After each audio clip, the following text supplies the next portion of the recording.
Eu queria começar agradecendo o SEBRE pela parceria, em particular a Fernanda Manhota, por dividir aqui comigo hoje o espaço dos os perguntadores de plantão, né?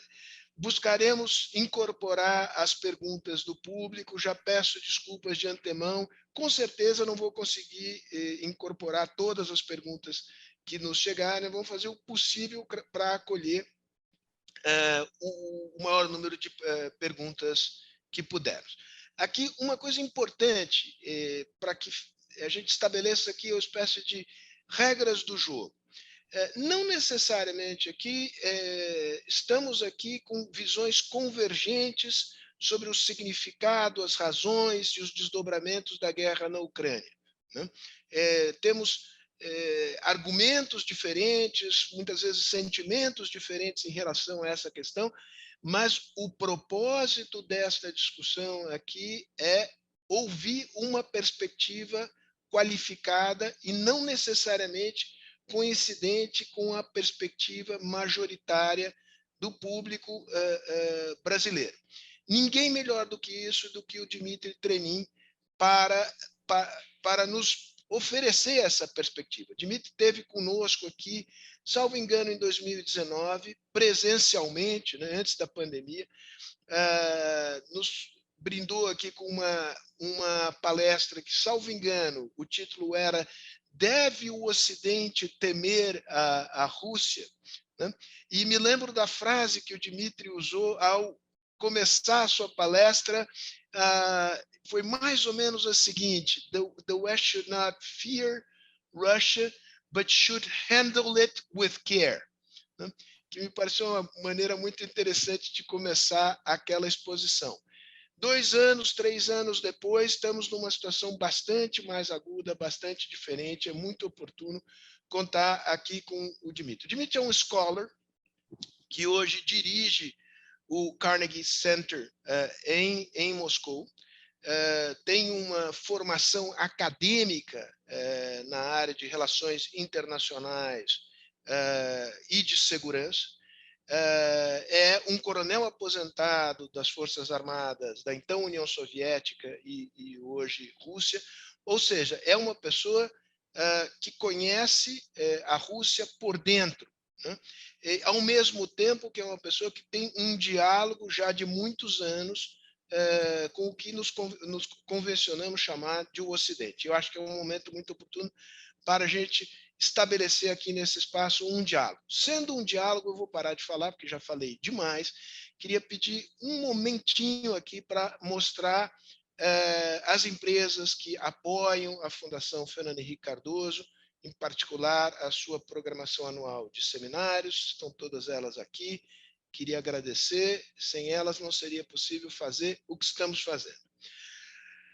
Dmitry, without further ado, the floor is yours for 25 minutes so that we can have time for a Q&A for as long as you can stay with us. Let's say 35 minutes more of a Q&A, right? Really, it is a pleasure to have you back. Unfortunately, not in person, but in a digital form. But sooner than later, we will invite you again to be here with us in São Paulo so that you can come with your wife, Vera, and enjoy Brazil. Thank you so much once again. Well, thank you very much, Sergio. It's a pleasure to be invited back. Vera and I warmly remember our visit to your lovely city, to the great country of Brazil a few years ago. We still keep very good memories of that trip, but things have changed enormously as far as the subject matter of today's conversation is concerned, not only in the, 3.5, 4 years since our last visit to Brazil, but even in the last 3 or 4 weeks. Frankly, I did not expect to be where we are today. Maybe this does not qualify me for a conversation with this esteemed group, but let me explain. In retrospect, it looks as though the current war in Ukraine was the most widely expected event of 2022. Many Western observers had started talking about Russia's impending invasion of the neighboring country from around the spring of 21, when Moscow first concentrated large numbers of troops on the border with Ukraine, and then again with added certainty from October, November 2021, when the buildup of the Russian forces resumed. The United States government in February this year went as far as to give precise dates for the start of the Russian military action, while taking necessary precautions, like moving the United States Embassy from Kiev to the western Ukrainian city of Lviv. Well, true, despite these warnings, many well-placed people in both Russia and Ukraine were not expecting an invasion. They were not just surprised, but deeply shocked by the developments that followed. However, things were probably not preordained from the start. Even as late as February 21, 3 days before President Vladimir Putin ordered his forces into Ukraine, some members of the Russian National Security Council were still suggesting the diplomatic path, and even proposing to use possible recognition of the breakaway republics of Donbass within Ukraine as additional leverage during the Putin-Biden summit that was being prepared at that time. It seems ages ago, but it was only, 2.5 weeks ago. February 24, the day that Russia's special military operation was launched, was supposed to be the date of another meeting between Foreign Minister Sergei Lavrov and the US Secretary of State Tony Blinken, with a mission of mapping the way forward on the basis of the very intense discussions and exchanges of the preceding weeks. Yet, as we know, by February 21, or likely just before that, President Putin had already made his decision. That said, a military campaign in Ukraine had been an option all the time, but probably not the only option. The sheer concentration of Russian forces along Ukraine's borders gave the Kremlin a chance to use leverage to press the United States, NATO, and Ukraine on its key security demands. The tactic of keeping the West in a state of tension was publicly proclaimed by Vladimir Putin himself during his November 18, 2021 meeting with Russia's senior diplomats. The results of the 3 months of subsequent pressure were not all negative. According to Minister Lavrov, the United States accepted the need to move on the issues of banning intermediate-range nuclear forces from Europe, non-deploying strike weapons close to Russia's borders, and mutually restricting military drills. All the things that Moscow itself had been proposing to Washington, but without success in previous years. US President Joe Biden even said that he could not see Ukraine in NATO for another decade. Indeed, to use President Putin's memorable phrase from 2018 when he was addressing the Russian parliament, Americans didn't listen to us then, but had to listen now. Russia's 10-page response to the US position paper was couched in tough language, but when asked by Vladimir Putin about the prospects of negotiations, Sergei Lavrov answered in the affirmative, even though its key demands of legally barring Ukraine from NATO membership for all time and the complete rollback of NATO's entire military infrastructure in the East were not, and realistically could not have been met by Washington, Russia was actually gaining important points with the United States. The goal of replacing the NATO-centric model of European security with a two-pillar one based on the US-Russian understanding was coming within reach for the first time since the end of the Cold War. The Putin-Lavrov encounter was on February 15, just a few days before the fateful decision to move into Ukraine. And it's not clear when and what made the Russian president switch from diplomacy backed by force to the actual use of force on a large scale. Even the more moderate option of deploying Russian forces to Donbass had been rejected, as Putin later revealed. In retrospect, besides the US rejection of Russia's core demands, a couple of things stand out. One was the complete failure of the Western powers, France, Germany, United States, to move Ukraine off its position of non-implementing the 2015 Minsk agreement on Donbass. Berlin and Paris ended up essentially by fully backing Kiev, while Washington was not pressing its partner too hard on the issue.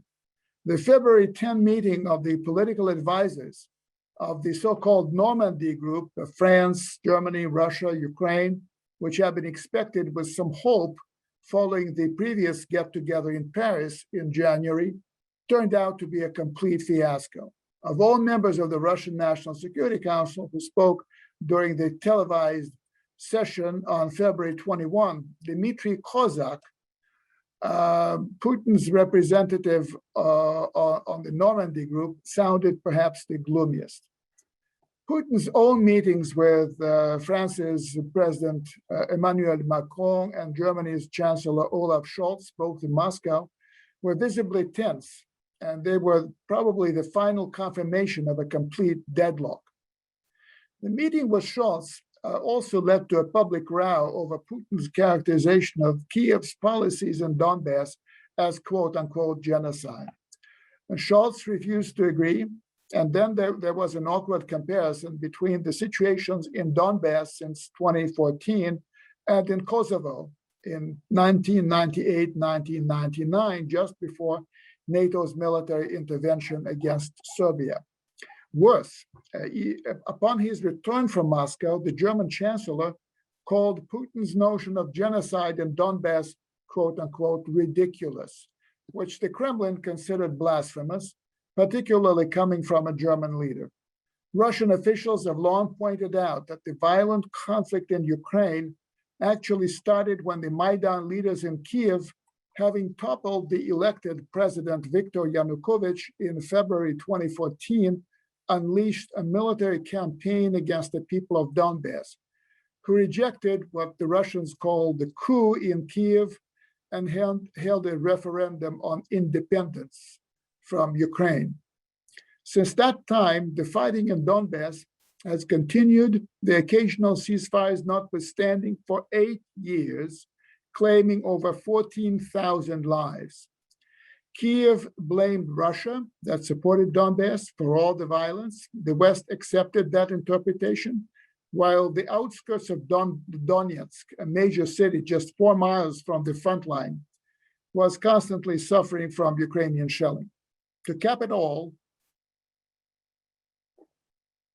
the Ukrainian President Volodymyr Zelensky, who received a standing ovation at the Munich Security Conference, spoke there of the option of revisiting Ukraine's non-nuclear status, which was part of the 1994 deal to give up the Soviet nuclear weapons in Ukraine in exchange for the Russian, US, and UK security assurances to Kiev.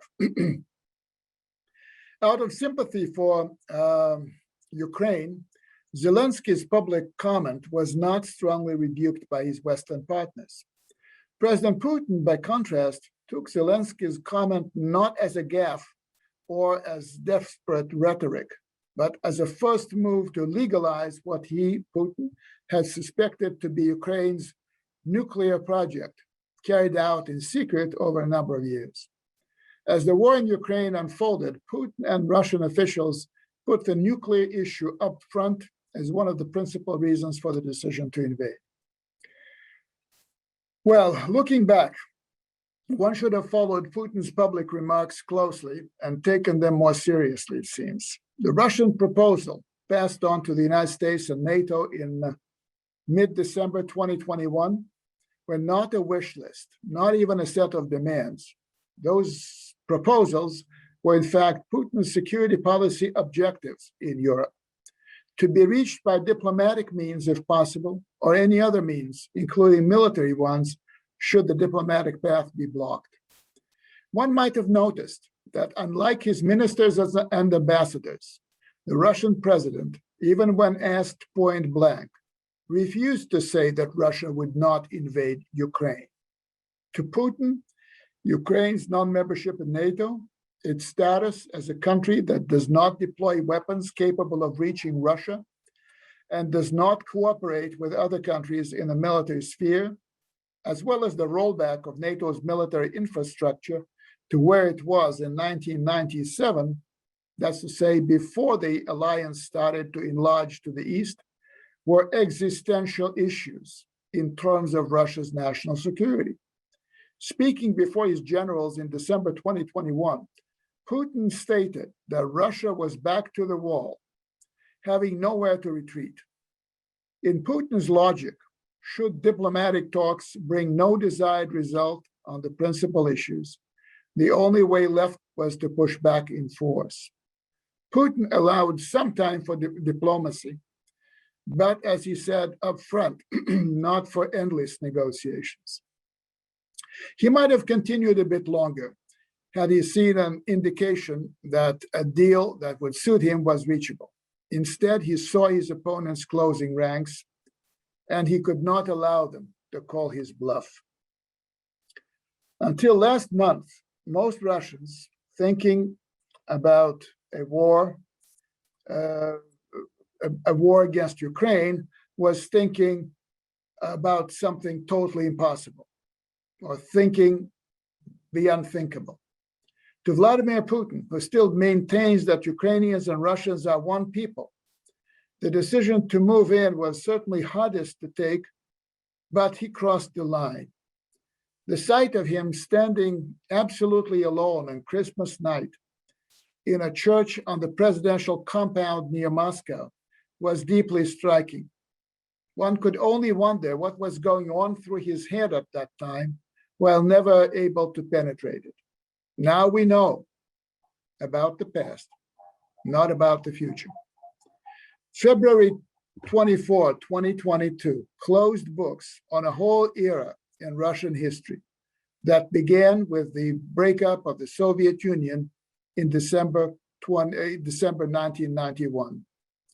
All of a sudden, the Russian Federation finds itself in exceptionally rough and totally uncharted waters. Most important things from now on will be happening on the domestic front. Will Russia be able to cope with near total isolation from the West? Will the bulk of the Russian people continue to support the Kremlin's policies? Will the terrible and sudden shock that the country is experiencing right now wrestle it from the oil and gas-induced complacency and put it on a hard path of national development and rejuvenation? Or will it finally drive it to the ground? On the foreign policy side so far, we have only seen the beginning of an unfolding battle that's more likely to escalate than to de-escalate. Globally, two opposing blocs are emerging. One is led by the United States, the other one, very differently structured, is being formed by China and Russia. Ukraine, in my view, is just the first real battlefield in that unfolding story. Since the US-Soviet Cold War, the stakes for all of us have not been higher.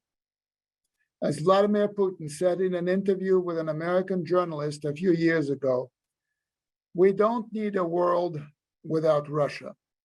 Words are well worth remembering.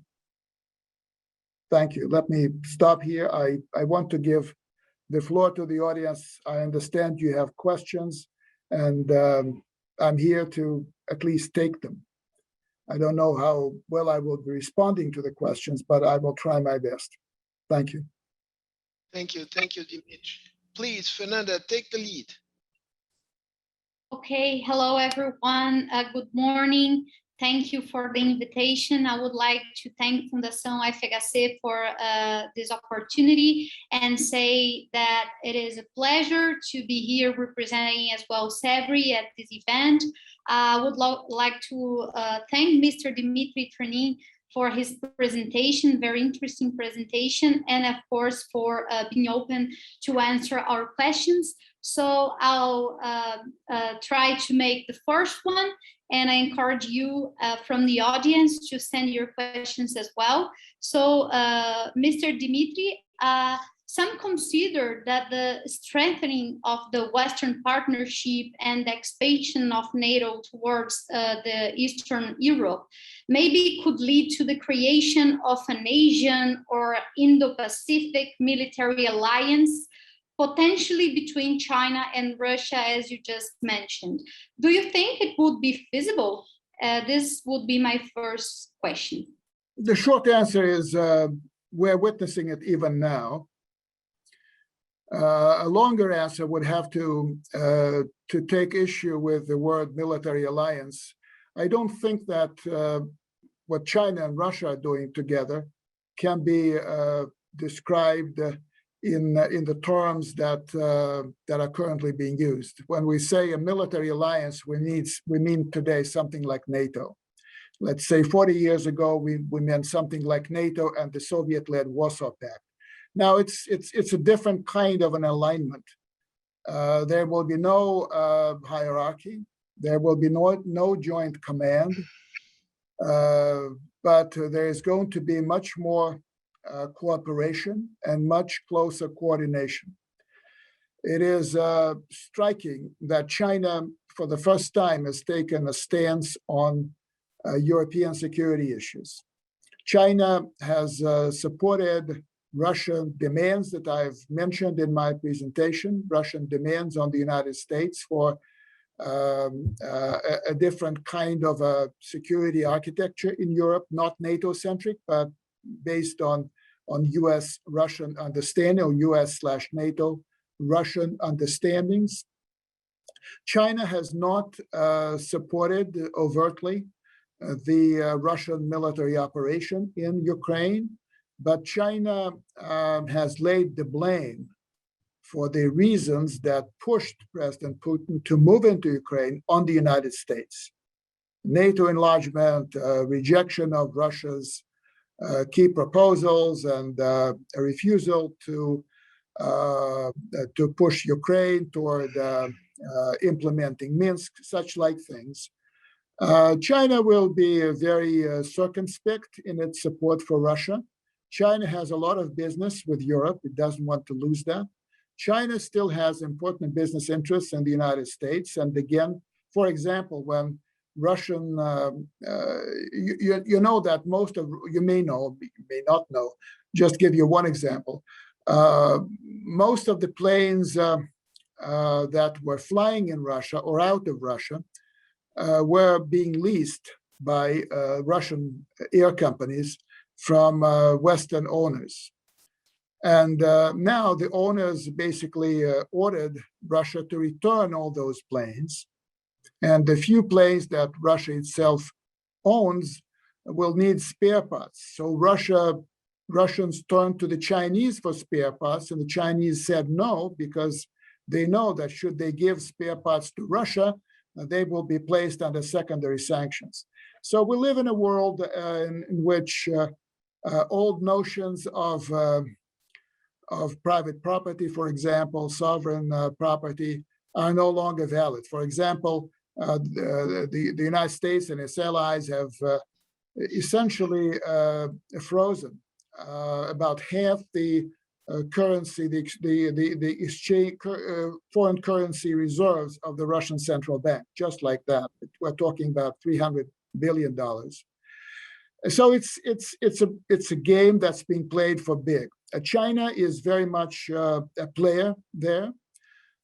It is a global power. It does have interests in Europe, and despite all the interests of economic nature, I think geopolitical interests would probably play a larger role in Chinese decision making. China, like Russia, is up against the power, the dominance of the United States. They have a very different strategy than Russia. They have a very different strategic culture. But in many respects, China and Russia are now back to back against the United States and its allies in Europe and in Asia. So that makes that relationship pretty solid. So I think it's going to be an alliance in all but name, but a very different kind of an alliance, more like what we experienced at the beginning of the 20th century or even in the 19th century. Can I jump into the conversation, Fernanda? Dimitri, I'll try to combine different questions, some from the public. I will start by mentioning the article that was published by the New York Times yesterday, authored by Thomas Friedman. Have you read it? I presume. Oh, unfortunately not. No, I haven't. The basic. I'll read it. The title is self-explanatory, and I'll try to summarize it briefly. The title is "Putin has no good way out from Ukraine," right?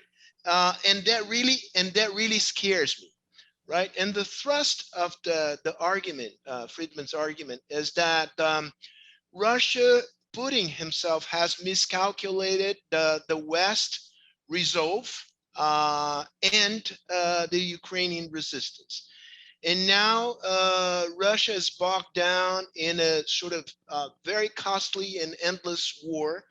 And Putin will not have the domestic backing to carry it on.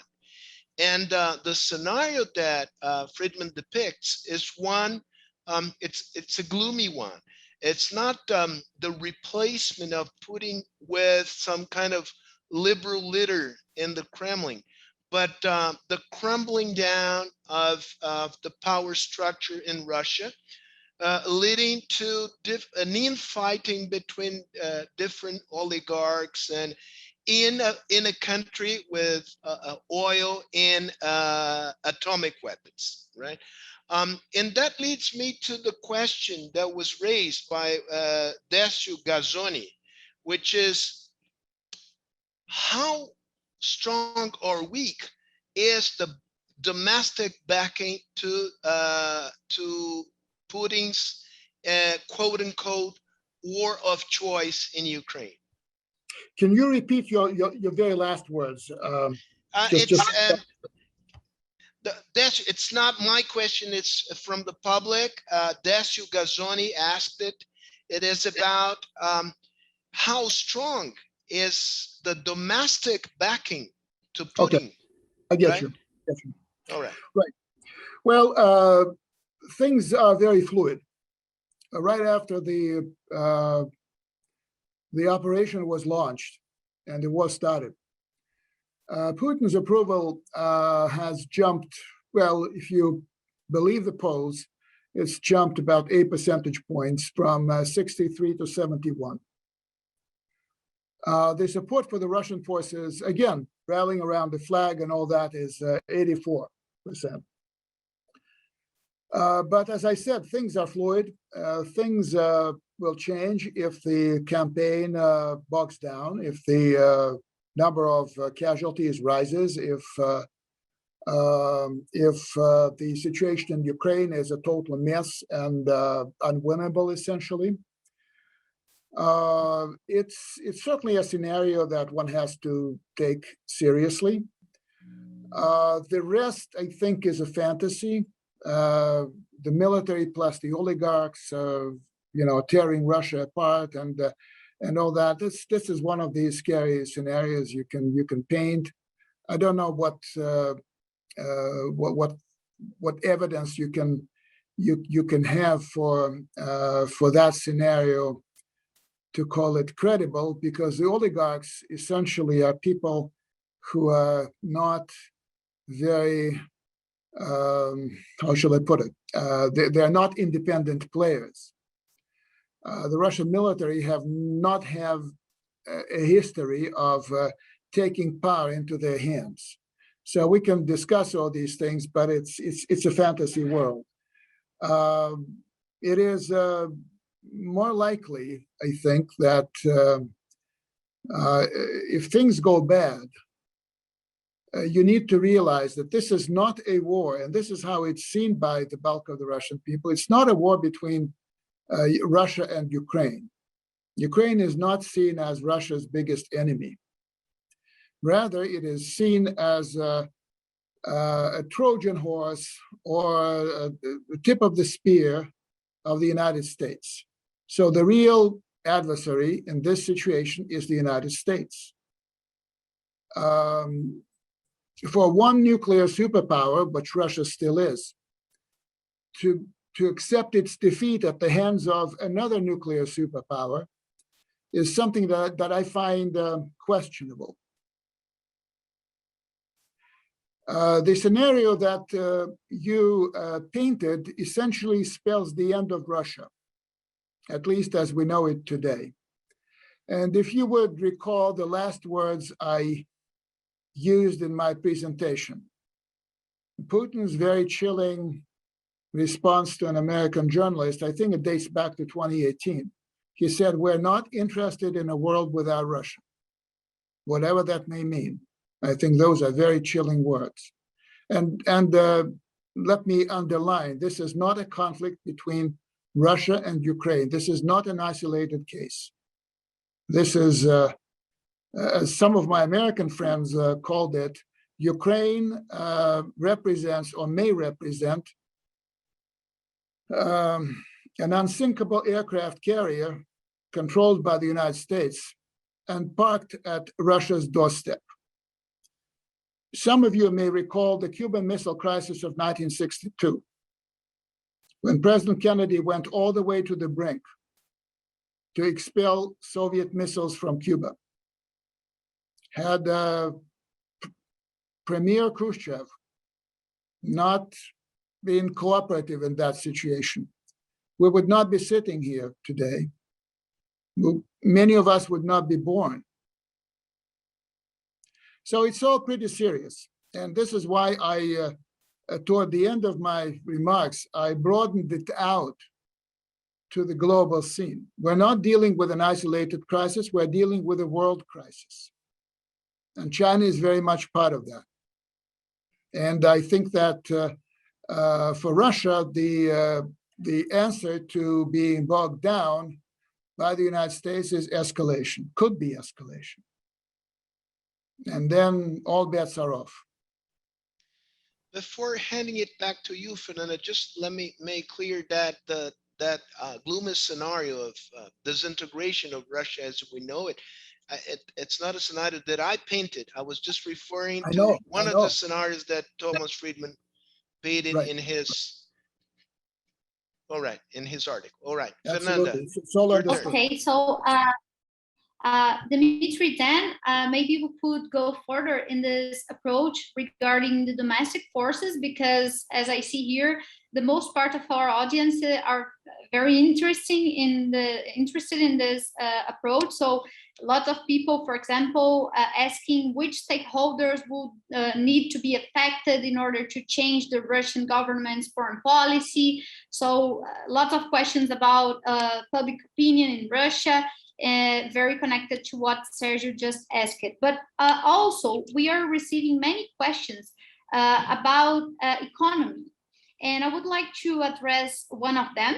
So Mr. Edmar Basha is asking the following question.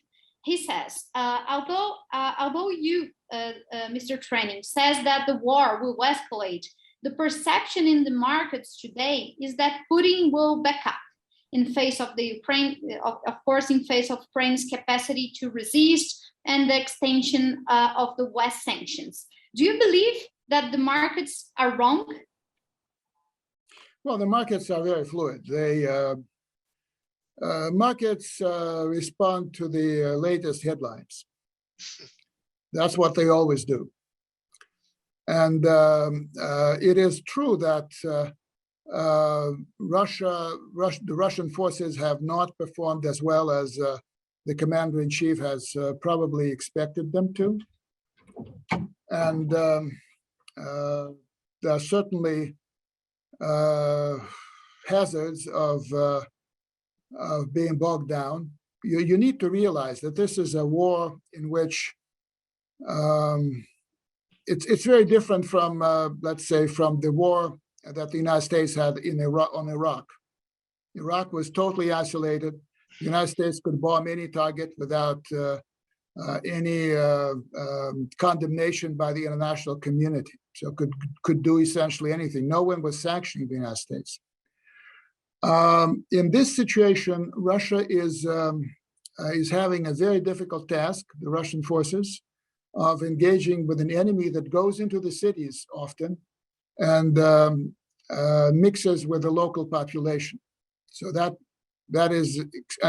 puts an extremely difficult challenge before the Russian forces. I believe that Putin has toned down his initial rhetoric. He is no longer talking about, let's say, what he calls denazification, which basically means expulsion from the Ukrainian elite and Ukrainian society, all of the far-right elements that are the hardcore of anti-Russian forces within Ukraine. He is no longer talking about regime change, which he was. They called the Kievan government a regime. They now call it government again. They call Zelensky president and all that. So it may be that Russia will try to cut the losses and be content with a minimum of demands. But these minimum of demands, which basically include Ukraine's neutral status properly defined and properly anchored in some form of a document, Ukraine's recognition of Crimea as part of Russia and its recognition of the Donbas republics as independent states, all these things are essentially no-go areas for the leadership in Kiev and for the United States. You need to realize that the Kievan leadership is very much advised, and I would say to a degree guided by the United States. So they have friends, partners who help them, and you're not negotiating with Kiev under duress. Russian forces are in the vicinity of Kiev, but the Ukrainian leadership can actually behave as if it were the Ukrainian forces who were laying siege on Moscow. That's the confidence that the support from the West gives them, and Russia has to understand that. So I'm not sure that we're going to have some sort of a deal anytime soon. It may be that the Russian forces will have to stay in Ukraine for longer than probably the Russian leadership today would wish. And I think that there is still room for escalation within Ukraine, unfortunately. And I don't think that we're closer to the end of this war. I think we're still in the initial stages. So that would be my answer to the escalation question. With regard to public opinion in Russia, I think I've already answered that question. It's public opinion is fluid, and then you need to realize that within Russia there are different groups of people. Those who live in Moscow, St. Petersburg, and maybe some other cities are very much part of the globalized world, and they're vulnerable to being denied foreign travel, foreign brands, an ability to use a foreign currency without any restrictions, the ability to own villas, and well, some of them, well, it's not very common to own villas abroad, but own some property abroad. But the bulk of the country doesn't live there. The bulk of the country live elsewhere, and they have little little contact with the outside world, relatively little contact, and they're not being very much, not being hit as much as some of the other people. Of course, if you have real economic problems, food shortages, and many other things, I wouldn't anticipate that, because Russia is a big exporter of foodstuffs these days. But things may be very very tough for a majority of people, and then people may change their attitudes. This is something that the leadership needs to understand. With regard to the stakeholders that can change Russia's foreign policy course, Russia's foreign policy is laid down by President Putin, and he is. If any one of you has watched the televised meeting of the Russian Security Council on February 21, you will see that all these other people essentially follow Putin's lead. This was astounding to watch it. We may have guessed that was the reality, but to watch it is a very different thing. So Russian foreign policy cannot be changed unless President Putin wants it. But in my view, again, this is not and this is my central thesis. I apologize if I have to repeat it again. It's not about Ukraine. The thing will not be over when there's some sort of a peace in some sort of a ceasefire in Ukraine. The sanctions will not be lifted. Russia will be even more isolated. Pressure on Russia, which essentially amounts to an economic war, a total economic war, as the French economics minister has said, will continue. This is unprecedented, totally unprecedented in the globalized world and in Russia's own history. It's something, as I said, it's totally uncharted waters. We've never been there. We never imagined we would be there, but we are there. And how Russia responds, how the Russian people behave, how the Russian leadership behaves, that is still a question mark. So just watch it. It's going to be interesting. Let me pose another question about Russia's end game. Right? Initially, apparently, Russia's end game was to conquer and occupy the whole of Ukraine. That seems to be far-fetched right now.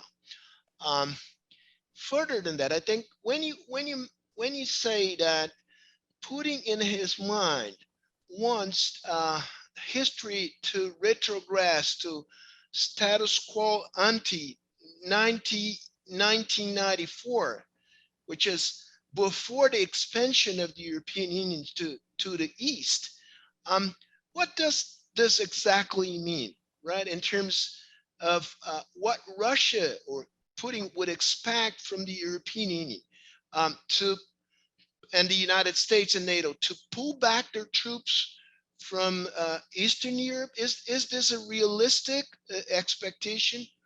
Was it ever a realistic expectation or not?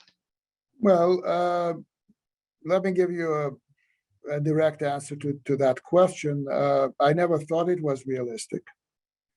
Actually, I thought when the Russian proposals were first unveiled that that part, the infrastructure part, for the most part, was something that could be sacrificed during negotiations. When you come up with your opening bid, you include some things that you might give up later on, because you will have in any negotiation, you have to make some concessions. And I thought that of the entire NATO infrastructure in the East, there were a few things that really mattered to Russia, were sort of threats to Russia, like ballistic missile defense sites that could be converted into launching positions for intermediate range nuclear weapons, that kind of thing. Maybe a few airfields, maybe a few naval bases or naval facilities, but the bulk of it was not that important. But it turns out that for Vladimir Putin, this is he doesn't think that way. He thinks that NATO should not have any permanent military presence in the countries that recently joined the alliance that used to be either part of the Warsaw Pact or part of the Soviet Union, like the Baltic states. So Russia essentially insists on having some sort of a demilitarized buffer on its western borders, something that the West does not want to give up, something that the West would hold on to. And that is the crux of the matter. And essentially, the whole issue of Ukraine is a non-issue. If you talk about NATO's membership for Ukraine, there's no way Ukraine can be a member of can be a member of NATO. You see today, Ukraine is at war with Russia, but the United States is very clear. The United States will not defend Ukraine with its forces. It means that the United States does not consider including Ukraine in the NATO defense perimeter. It doesn't want, and it says so, doesn't want a collision with the other nuclear superpower. It's very, very clear. But for President Putin, what was needed was some sort of a treaty, some sort of an agreement, duly signed, duly ratified, that would say all these things. Something that for the United States is totally unacceptable. Unfortunately, this is all. It looks very theoretical. Doesn't have much substance behind it. But that's it. However, having said that, what perhaps is more important for Russia is even putting NATO aside, is the economic is the military cooperation between Ukraine and the United States and the West, even outside NATO. So to Putin, a Ukraine that is non-neutral, that is an ally, de facto ally, a de facto staging platform, a bridgehead of used by Russia's adversaries, led by the United States, is unacceptable. To Putin, this is existential. My point in the opening remarks is that one needs to take Putin's remarks seriously and sometimes even literally.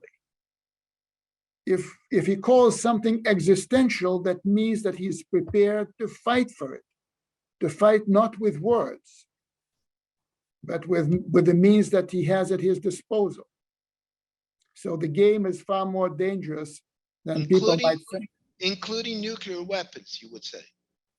Well, at some point, if you look at the Russian military doctrine, it basically says that even in a conventional war, if there's a threat to the existence of Russia, or if there's a major threat to Russia's territorial integrity and such like things, nuclear weapons can be used. And I said before, I cannot imagine Russia being defeated by the United States de facto, and let's say by the forces supported by the United States, without the Russian leadership resorting to the ultimate weapon. They will probably not say that. But Putin, during this crisis, you would recall, Putin held an exercise with Russian strategic forces. And then he issued a stark warning to third parties, meaning the US and its NATO allies, should they interfere with the Russian operation, they will have to see the consequences like they had never seen in the entire history of their countries. You can imagine what it means. So we are, my point is that we are at a very dangerous point in this situation. And just hoping that somebody will topple Putin, that there'll be a coup in Russia or a revolution in Russia, whatever is in Russia, may be a little bit too naive, too short-sighted. Dimitri, I have here sort of questions that I'm trying to combine.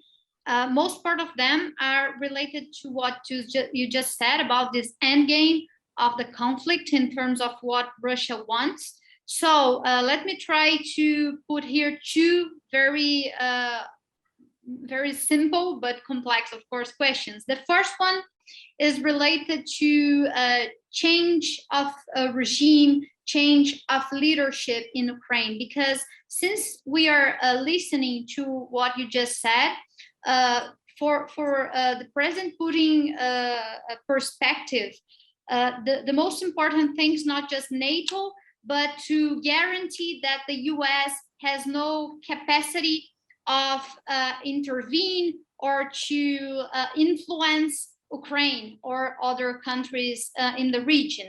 So in this sense, is for President Putin now important that another kind of leadership emerge in Ukraine,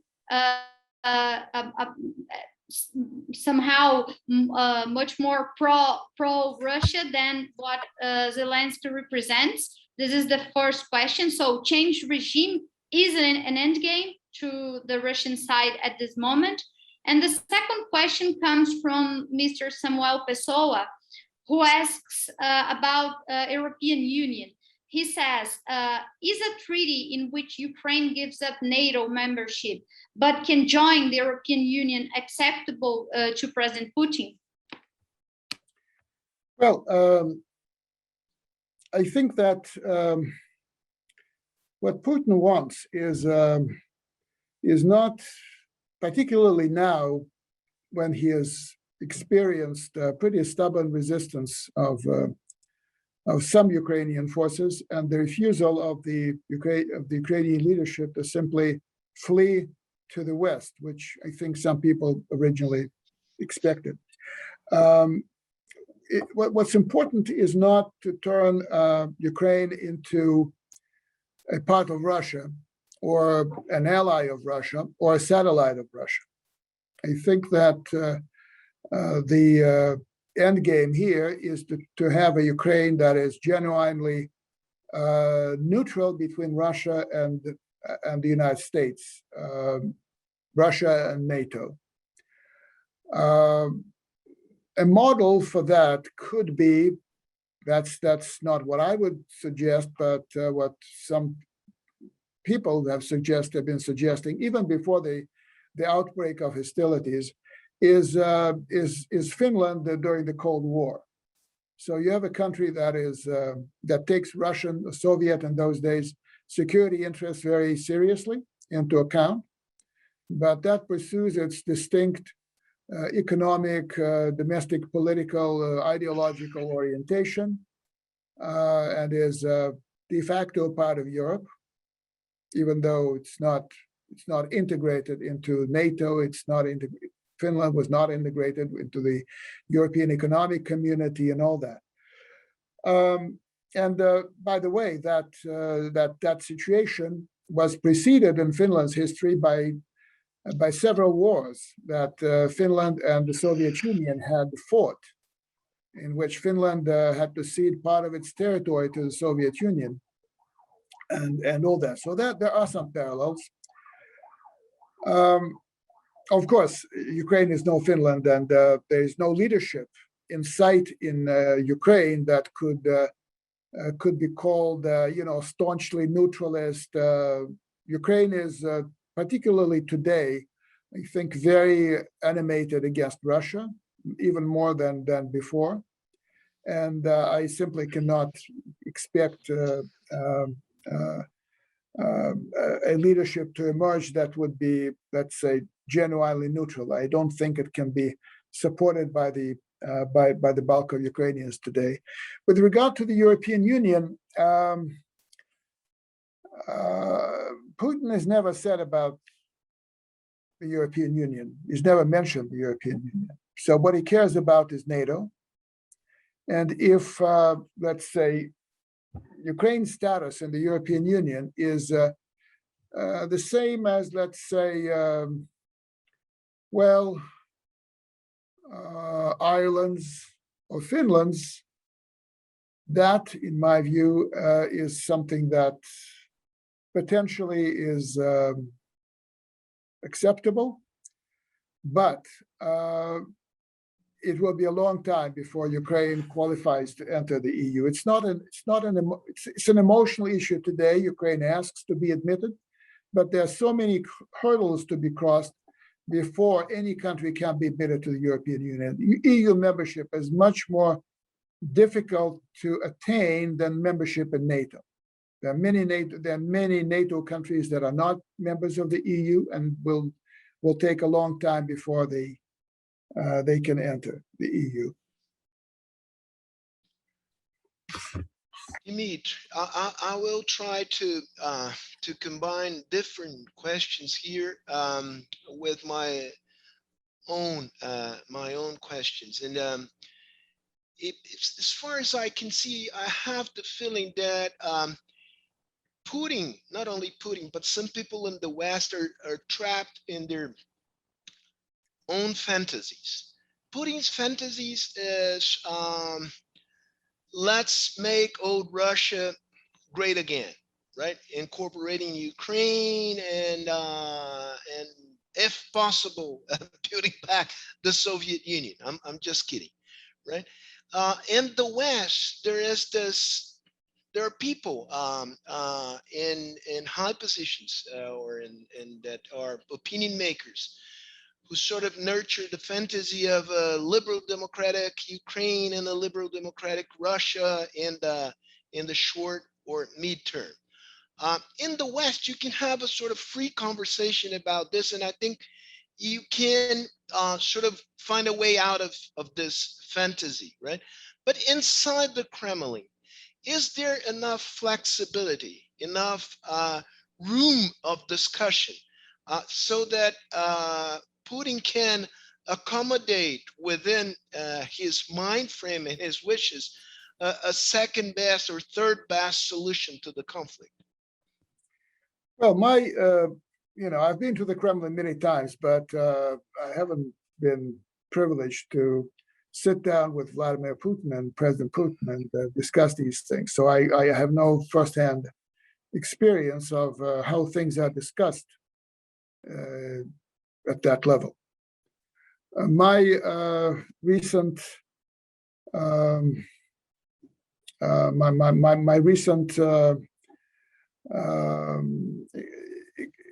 vision of the sort of discussion or quasi-discussion or whatever you call it of that was televised on the 21st of February basically tells me that there's no discussion. Now, there's the president who forms his opinion based on the things that reports and suggestions that he's getting, information that he's getting, and the kind of discussion that is relatively free among co-equals around the boss, the kind of discussion that even at times was possible within the Soviet Communist Party's Politburo, that is absent. So Mr. Putin may decide to change course, he may decide to go for the second best, third best, what have you, but it will be his decision based on the information that he gets. And interestingly, 2014, Crimea was incorporated into Russia after the Maidan in Kiev. And Putin later said that he had reached the decision that Crimea should be offered the chance to become part of Russia just, by himself.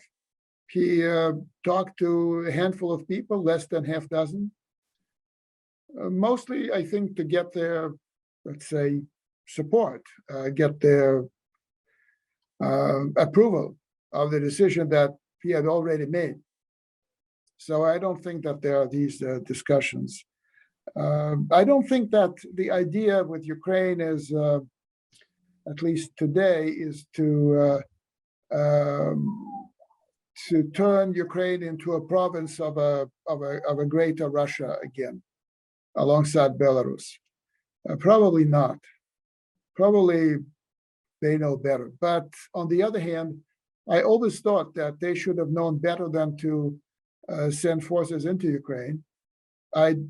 Frankly, I discounted that possibility, despite all the reports about Russian troop concentrations, because I regarded it as an obvious thing that there's nothing, absolutely nothing for Russia to gain and a lot for Russia to lose to try to solve the Ukrainian issue through the force of arms.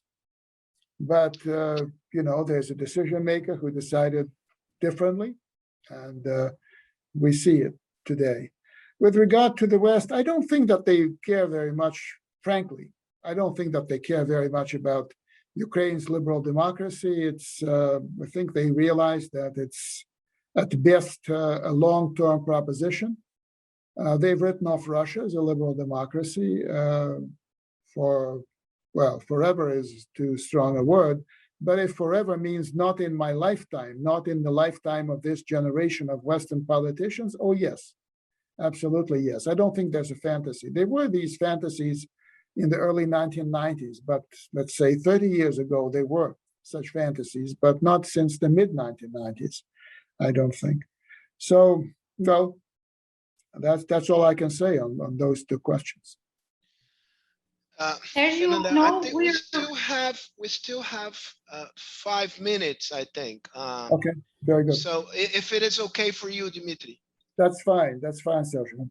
Let me just say that the more I listen to you, Dimitri, and I listen to you attentively, the more scared I get. Fernanda, your turn. Yeah, I know we are running out of time, but I need to make these two questions that are related to diplomacy and the role of diplomacy in this situation right now. So 2 questions very connected to each other. The first one comes from Priseda Alexev, who asks, do you believe, is there anyone in the world now who has the capacity of dialoguing with Putin and help the negotiation with the West, as maybe Angela Merkel was in the past? And in the same way, we have the question of Ambassador Vida Gala, who asks your considerations, your comments, your thoughts about Turkey and the role of Turkey in this situation we are following and we are now just facing. Thank you, Mr. Dimitri. Thank you, Fernanda. Let me pick back on the question about Turkey to sort of enlarge this. Do you see potential fissures between different West powers that can facilitate an agreement with Russia?